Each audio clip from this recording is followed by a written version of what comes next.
Hello everyone! I know it's been a while since my last podcast, but I haven't really had much to say until, well, I guess today, a few minutes ago. I was thinking about Severus Snape.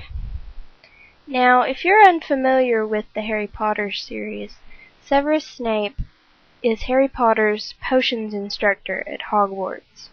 He's a tall, sallow-skinned fella, greasy hair. He was in Slytherin when he was a teenager. And he is, by far, my favorite character. Now, there are going to be severe spoilers in this podcast, so if you don't want to hear Harry Potter spoilers, please, change the channel on your YouTube. Press the stop button. Something. Anyway, Severus Snape, the bravest man I ever knew. There was a lot of contention a few years ago about whether or not Severus Snape was actually one of the good guys. I think one of the most redeeming qualities about J.K. Rowling and her work is the ability that she's had to keep these little details a secret from us for as long as she had, even under a lot of pressure during interviews, when people would ask questions like, has Severus Snape ever been in love? She kept her head up so much. She kept this stuff inside of her, which I imagine would be so difficult. Especially considering the type of person Severus Snape turned out to be. It just amazes me that she managed to keep things like Snape and the Horcruxes a secret. Snape, as a character, really is relatable to me, because he's somebody that had a lot of trouble in his teenage years, because he wanted so much more out of life than what he was getting. And he loved somebody with his whole heart, loved somebody more than anything else in the world. And he had all kinds of challenges and difficulties, and he still tried his best to make things work. And then when they didn't, he did the best he could to make up for it. And that is why I relate to Severus Snape, is because he faced these adversities that he had over time, and in the end, he made incredible sacrifices for the things that he believed in. Not just because it was the right thing to do, but because he felt like he needed to do it to satisfy some kind of commitment he had to love, and not just love, but love for one person.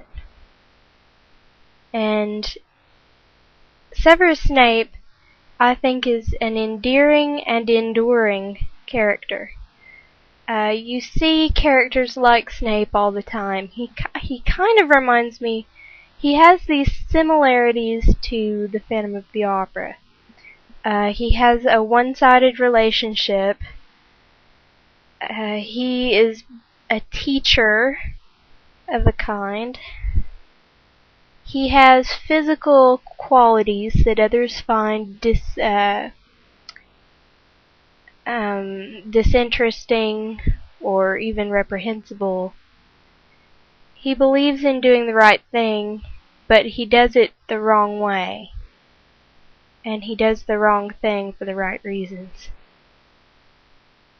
I think that Snape, as a character, one reason why he stands out to me above all the other Harry Potter characters is, even though they were all doing the best they could to fight evil, in this case Lord Voldemort, and they in this case referring to the Order of the Phoenix and its junior members in Dumbledore's army,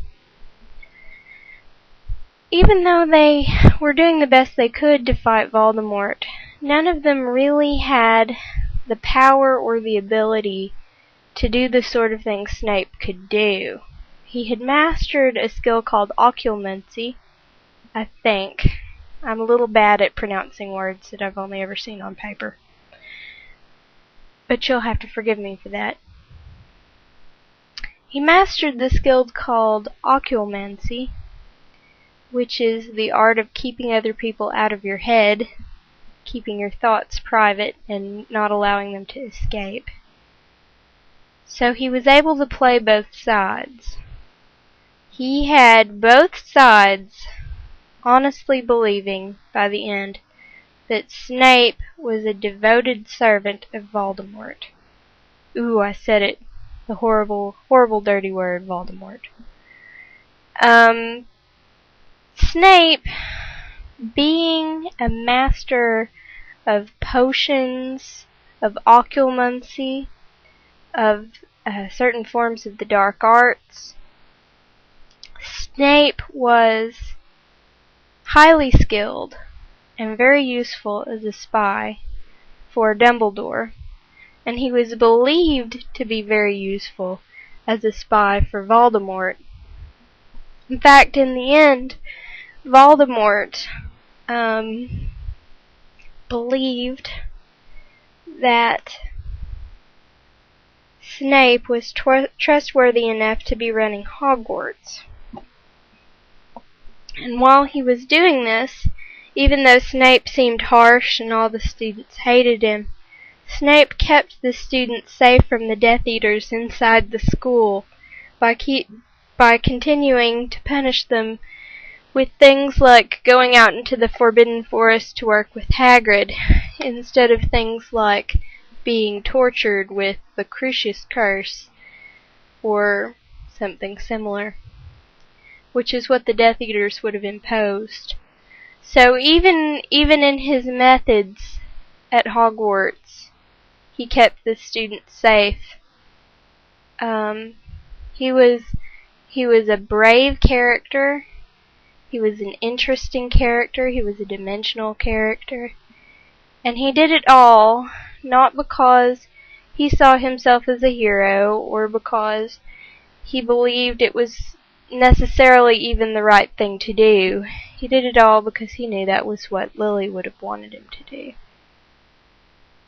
Lily Evans, if you're unfamiliar with the Harry Potter universe, is Harry Potter's mother. And when Harry Potter's mother, Lily Evans, was a very small girl, Severus Snape was the first wizard that she had ever met, and he was a little boy about her age. And he, having seen her from afar, grew to love her and care for her more than anyone else. And he was speaking to her one day on the playground, and she said, "When I get to Hogwarts, is it going to matter that I am a Muggle-born?" I'm paraphrasing, of course.